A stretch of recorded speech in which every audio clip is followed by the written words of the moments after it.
அனைவருக்கும் வணக்கம். Doctor R S. Krishnan பேசுகின்றேன். ஆரோக்கியமாக வாழ நல்ல பழக்கவழக்கங்கள் பற்றி பார்த்து கொண்டிருக்கின்றோம். நேற்று நரம்பு தளர்ச்சி மண்டலத்தை காக்கும் வழிகள் பற்றி பார்த்தோம். இன்று நிகழ்காலத்தில் நின்று செய்யும் செயலில் வெற்றி பெறுங்கள். லாங்பெலோ என்ற அறிஞர் கூறுகிறார், கடந்த காலத்தை கவலையுடன் பார்க்காதீர்கள், அது திரும்பி வராது. நிகழ்காலத்தை புத்திசாலித்தனமாக பயன்படுத்துங்கள், அது உங்களுடையது. நிழல் படிந்த எதிர்காலம் நோக்கி அச்சமின்றி வீரத்துடன் செல்லுங்கள் என்று லாங்பெலோ என்ற அறிஞர் கூறியிருக்கின்றார். மனம் எப்போதும் கடந்து போனவைகளையே நினைக்கும் தன்மை கொண்டது. மனதால் நிகழ்காலத்தில் நிற்பது என்பதே முடியாது. இதற்கு பெரும் முயற்சி வேண்டும். நிகழ்காலத்தில் மனம் நிற்காததால் செய்யும் செயல்களில் முழுமை கிடைப்பதில்லை. ஒரு வேலையை செய்து முடித்து அது சரியானது தானா என்று பார்த்தால் பலருக்கு அதில் முழு திருப்தி வருவதில்லை. முழுமையாக திருப்தி அடையும் வரை சிலர் மட்டும் அதை மாற்றி மாற்றி செய்வார்கள்.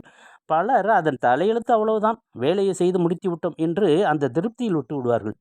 சிந்திக்க வேண்டிய நேரமே செயலை செய்யும்போது தான், முழு கவனத்தையும் அதில் செலுத்தி செய்யும்போது தான் வேலையை முடித்துவிட்டு அதில் திருப்தி இல்லை என மாற்றி மாற்றி அமைத்தால் எப்படி ஆரம்பத்தில் நினைத்தோமோ அப்படி அந்த வேலை அமையாது.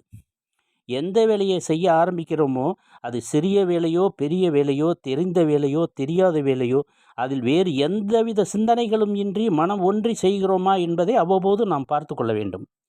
செயல் ஒன்று செய்து கொண்டிருக்க மனம் அதோடு ஈடுபடாது வேறு ஒன்றை பற்றி சிந்தித்து கொண்டிருக்கும் இந்த நிலை ஏற்பட்டால் மனதை திருப்பி செய்யும் செயலில் ஈடுபட வைக்க வேண்டும். தோல்விகளுக்கு காரணமே செய்யும் செயலில் மனம் ஒன்றி செயல்படாதது தான். பிறர் ஏதாவது ஒன்றை சொல்லும்போது அதை சரியாக கேட்காமல் மனம் வேறு ஏதாவது ஒரு சிந்தனையில் இருப்பதால் அவர்களிடம் திரும்ப திரும்ப என்ன சொன்னீர்கள் என்று கேட்கும் நிலையில் இருக்கக்கூடாது. ஒரு டெலிஃபோன் எண்ணை ஒருவர் கூறினால் கூடியவரை அதை மனதில் ஏற்றி மறுபடியும் நினைவிற்கு கொண்டு வரும் பயிற்சியை மேற்கொள்ள வேண்டும். ஒரு நாளின் சில நேரங்களில் மனதில் எவ்வித சிந்தனையும் இல்லாது இருக்கும் பழக்கத்தை பயிற்சியின் மூலம் கொண்டு வர வேண்டும். படித்து கொண்டிருக்கிறோம், மனம் படித்து கொண்டிருக்கும் புத்தகத்தில் மட்டுமே இருக்க வேண்டும். அதில் உள்ள செய்தி மனதில் பதிய வேண்டும். வேறு எந்த நினைவுகளுடனும் படிக்கக்கூடாது, ஏனோ தானோ என்று படிக்கக்கூடாது. இன்றைய தினம் உள்ள குறைபாடே செய்து கொண்டிருக்கும் காரியத்தில் மனம் முழுமையான ஈடுபாட்டுடன் இல்லாததே. இதனால் செய்யும் செயல்களில் தவறுகள் காரணம் கவனக்குறைவு. பள்ளி பருவத்திலிருந்தே செய்யும் செயலில் மனம் முழுமையாக ஈடுபட மாணவ மாணவியர்களுக்கு பயிற்சி அளிக்க வேண்டும். மனது அதிகமாக ஒருமுகப்பட அதன் ஆற்றல் அதிகமான ஒரு இடத்தில் செலுத்தப்படுகிறது. இதுதான் மனதின் ஆற்றலை பற்றிய ரகசியம். படிப்பில் மனதை ஒருமுகப்படுத்தி படித்தால் படிப்பது கணக்கு போடுவது எல்லாம் எளிதாக செய்யலாம். மாணவ மாணவிகளின் ஆற்றல் பெரும் பகுதி தேவையில்லாத செயல்களினாலும் பேச்சினாலும் வீணாகிறது. இதை தடுத்து கொள்ள வேண்டும்.